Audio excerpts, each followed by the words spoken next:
So hello everyone. Today we are going to discuss about the relation between capital P and sigma P. देखिए capital P क्या है? Capital P is called as polarization vector.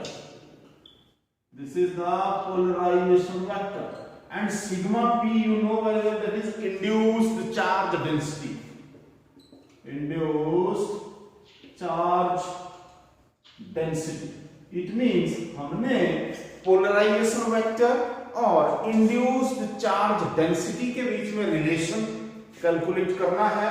For that purpose हम मान लेते हैं हमारे पास कोई dielectric दिया हुआ है जिसको किसी एक्सटर्नल इलेक्ट्रिक फील्ड में रखा हुआ है. यू नो वेरी वेल, जब भी हम किसी डाइलेक्ट्रिक को एक्सटर्नल इलेक्ट्रिक फील्ड में रखते हैं, then what happens? The polarization of this dielectric takes place. तो हमारे पास डाइलेक्ट्रिक दिया है जिसकी हम थिकनेस मान लेते हैं, that it is small d is the thickness of this dielectric. इसको हमने कहां रखा है? With in external electric field. इस तरफ मेटल की एक प्लेट है, पॉजिटिव है, इस तरफ है वो प्लेट नेगेटिव प्लेट है. It means there is some external electric field E outside, you know very well. तो जैसे हम E outside में किसी डाइलेक्ट्रिक को रखते थे, what happened? इसके एक एंड के ऊपर क्या आ जाता था? फेस के ऊपर नेगेटिव चार्ज और दूसरे फेस के ऊपर positive charge, which was called as a polarization of the dielectric. वैसे तो इस तरह से होता था, एटम्स या मॉलिक्यूल्स अपने आप को क्या कर लेते थे? अलाइन कर लेते थे, लाइक दिस, इस तरह से. ठीक है. So this was positive negative, इस तरह से. क्लियर? तो आपको पता था कि एक फेस के ऊपर नेगेटिव चार्ज इंड्यूस हो जाता है और सेकंड फेस के ऊपर नेगेटिव चार्ज इंड्यूस हो जाता है, जिसको बोला गया था polarization. Clear? Now we have to find out the relation between capital P and sigma P. तो आपको पता है capital P is polarization vector and this polarization vector you know very well, since this capital P is equals to the total dipole moment divided by the volume. This is the general formula for polarization vector. Clear? तो say it is equation number 1. यहां पर हमने देखना है dipole moment कितनी है. सो यहां पर डाइपोल मोमेंट हो जाएगी, डाइपोल मोमेंट का जनरल फार्मूला आपको पता है, P is equal to charge into this is Q into 2L बोलते थे हम जनरली. तो अब की बार चार्ज हमारे पास आया है, that is the induced charge. इस तरफ है नेगेटिव QP, तो इस तरफ है positive QP. It means negative QP and positive QP, they are separated by certain distance small d. तो डाइपोल मोमेंट कितनी हो जाएगी? तो here dipole moment is equals to, it is the product of charge and the distance of separation between either charges, so QP into d. समझ रहे हो ना बेटा बात को? अब हमारे पास चार्ज डेंसिटी होती थी sigma P, so it is equals to QP upon area. So from here QP can be calculated. So QP is equal to sigma P into A. So this value we can substitute here, क्योंकि हमने capital P और sigma P के बीच में relation find out करना है. So it is equals to QP हमारे पास आ गया sigma P into A and here it is small d. Now you know very well area into distance is equals to volume. ठीक है? Area into distance equals to volume. So we can write it as sigma P into capital V. तो ये आ गई बेटा आपके पास dipole moment. इस dipole moment की value हम फर्स्ट इक्वेशन में सब्स्टिट्यूट कर लेंगे. So put equation 2 and equation 1. So therefore equation 1 implies capital P is equals to, हाँ जी, डाइपोल मोमेंट डाइलेक्ट्रिक की हमारे पास आई है sigma p into capital V. So this is sigma p into capital V divided by volume. Volume हम capital V मान के चल रहे हैं. It is equals to V. So from here we can say this p is equals to sigma p. It means in case of dielectric the polarization vector is equals to, किसके equal है? That is equals to induced charge density. समझ रहे हो बात को? This capital P is equal to sigma p. This is the relation between polarization vector and induced charge density. तो भैया समझ में आ गई बात सबके? बिल्कुल क्वाइट सिंपल है. हमने रिलेशन फाइंड आउट करना था तो कैपिटल P का फार्मूला राइट कर लिया और उसके लिए हमने डाइपोल मोमेंट फाइंड आउट की. तो किसी डाइलेक्ट्रिक के लिए डाइपोल मोमेंट आ गई induced charge into the distance between these opposite charges, that is small d here. Clear? QP हमने राइट कर लिया चार्ज डेंसिटी की फॉर्म में और सब्स्टिट्यूट करने के बाद वॉल्यूम वॉल्यूम कैंसिल हो गया. Capital P is equals to sigma p. So this is the relation between capital P and sigma p or induced charge density you can say. Next is that is the relation between susceptibility का relation निकालना है हमने and dielectric constant. So we can say the relation between susceptibility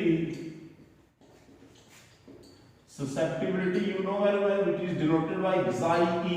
This is the electric susceptibility. So the relation between electric susceptibility and dielectric constant. The dielectric constant that is denoted by capital K.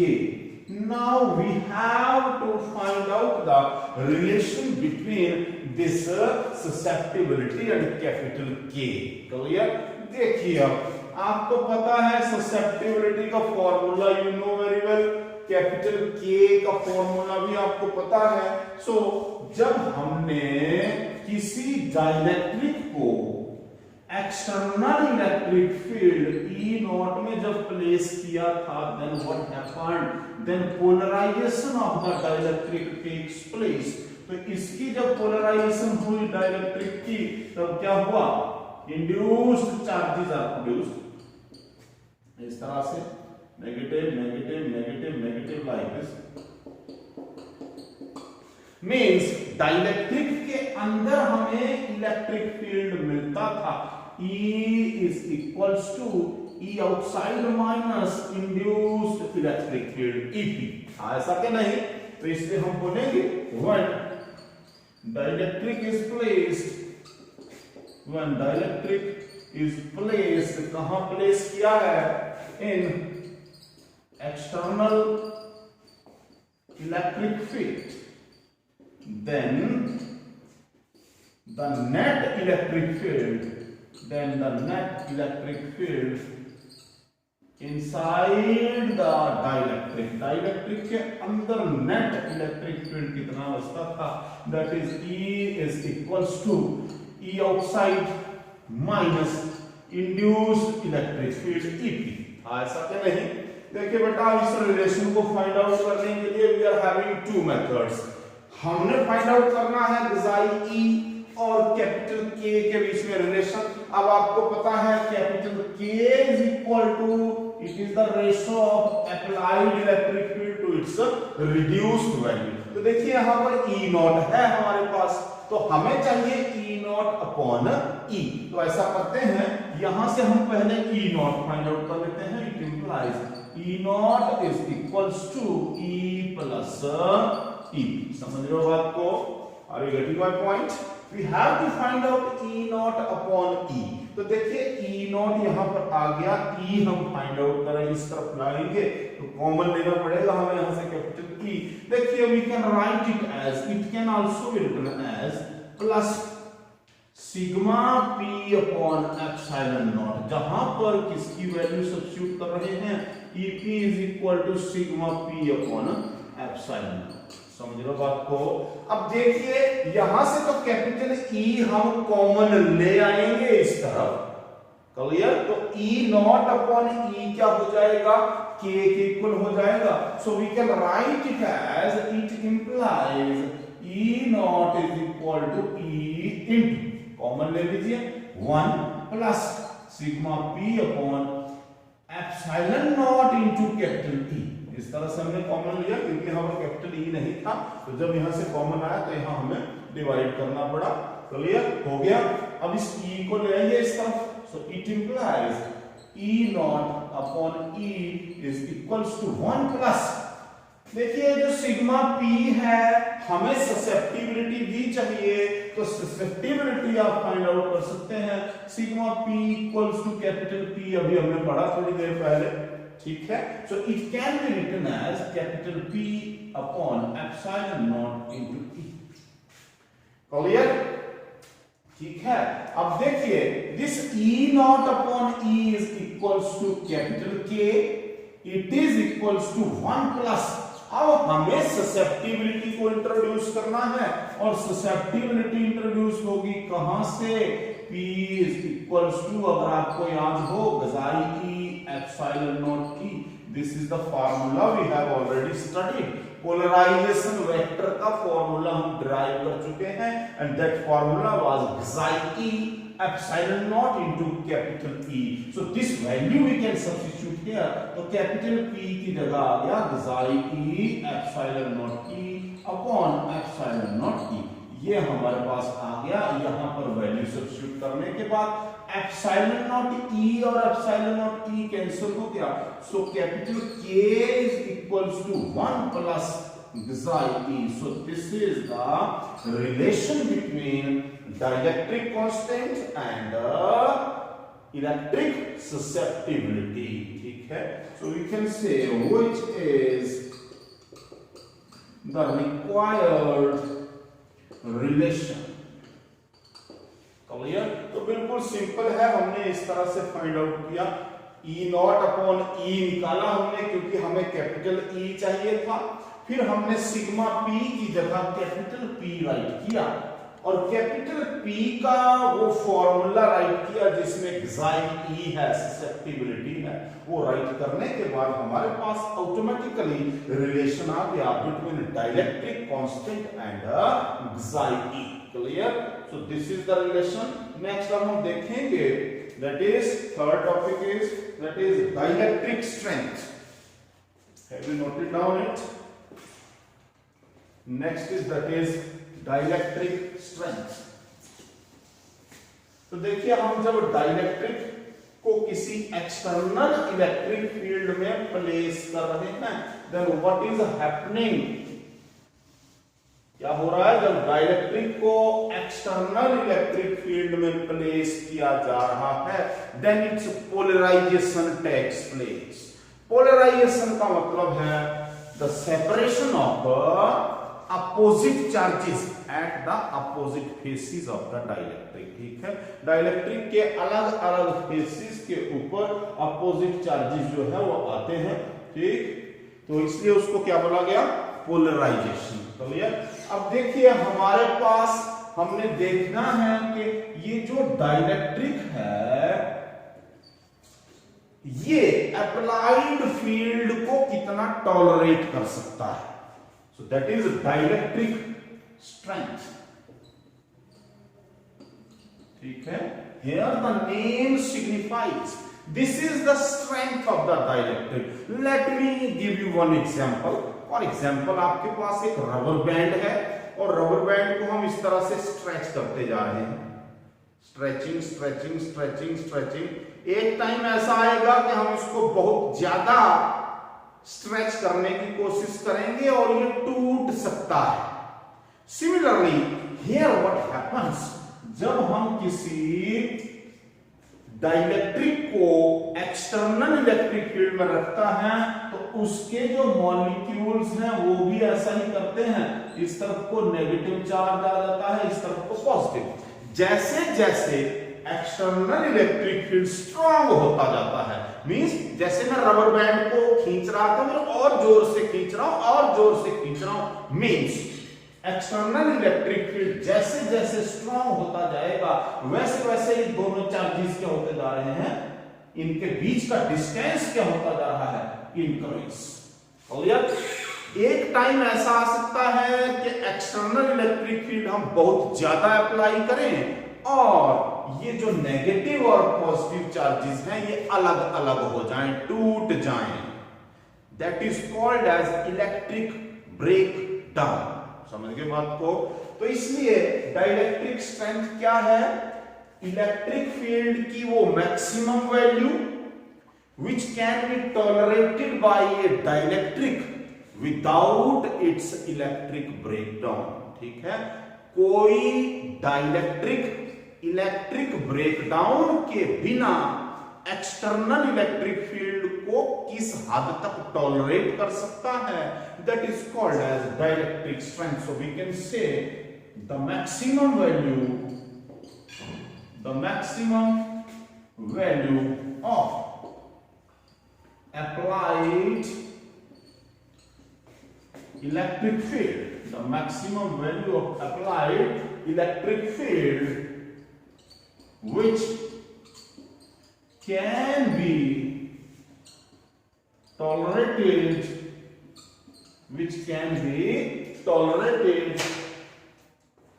by a dielectric without its breakdown, without its electric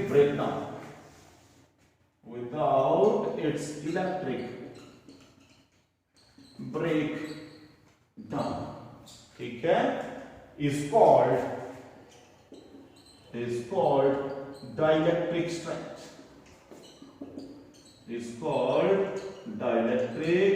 strength, ठीक है। So this is the maximum value of applied electric field, ठीक है, which is tolerated by a dielectric without its electric breakdown. ठीक है, किसी भी dielectric में electric breakdown नहीं होना चाहिए। ठीक है, तो ये मैक्सिमम वैल्यू है, this is the maximum value of the applied electric field. Clear? Without the electric breakdown के बिना जो वैल्यू है that is called as dielectric strength. Clear? So this is the dielectric strength. अब mathematically we have to find out this dielectric strength. Dielectric strength को हमने mathematically find out करना है।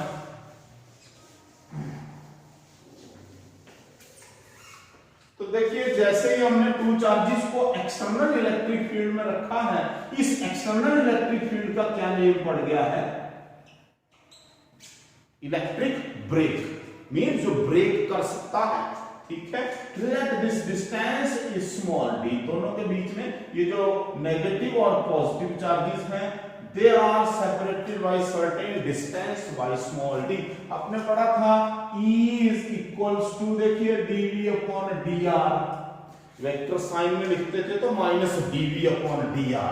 ठीक है, तो देखिए यहां पर जो दोनों चार्जेस दिए हैं उनके बीच का सेपरेशन है capital D and external electric field है E break, because this is the maximum electric field which is tolerated by a dielectric without its electric breakdown। तो देखिए हम उसी फॉर्मूले को यूज करेंगे। So we can say that electric break is equals to V break upon this distance d। So from here we find the formula of dielectric strength। तो देखिए, this E break is the dielectric strength, clear, and it is the potential difference between these two charges we break। समझ रहे हो बात को? यहां से हम इसके यूनिट्स भी राइट कर सकते हैं। यूनिट्स, तो देखिए यूनिट्स क्या बन जाएंगे? This is volt, here it is d, distance mean volt per metre, और you can write it as volt per metre. ठीक है, similarly we can write its dimensional formula भी हम राइट कर सकते हैं। You can write the dimensional formula also. Dimensional formula, it is quite simple, चलिए फिर भी कर लेते हैं। This is E break is equal to, here it is we break. Now you know very well this V is equal to W upon Q, ठीक है, and this Q is equals to what, so it is V is equal to W upon current into time. So capital V का dimensional formula हम write कर सकते हैं, it is W upon current into time, its dimensional formula divided by the dimensional formula of this D, ठीक है। So you can write it, dimensional formula work is m1 l2 t minus 2, this is for work, divided by it, ampere and time. So it can be written as a minus 1 t minus 1, clear, and divided by, here it is d is the distance, mean it is l1, clear.